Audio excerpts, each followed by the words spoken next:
Umapila si Senador Alan Peter Cayetano sa mga kapwa-senador na ituon na atensyon sa mga kinakaharap na problema ng bansa sa halip na mag-away. Ang detalye sa ulat ni Bianca Piedad. Tumangging magkomento si Senate President Franklin Drilon kaugnay ng sagutan ng kapwa-senador na sina Senate Minority Leader Juan Ponce Enrile at Senador Miriam Defensor Santiago. Umapila naman si Senate Majority Leader Alan Cayetano na tigilan na muna ang pagtatalo at ituon na lang ang atensyon sa kinakaharap na problema ng bansa at sa pagtulong sa mga nasalanta ng Bagyong Yolanda.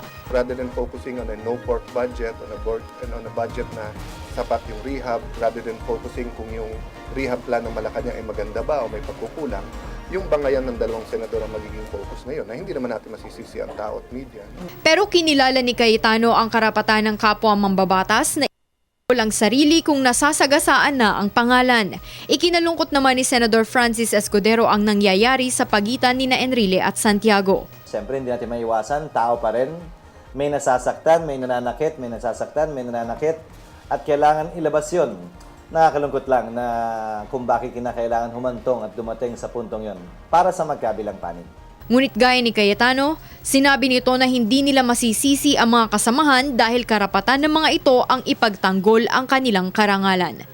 Para sa Telebisyon ng Bayan, Bianca Piedad.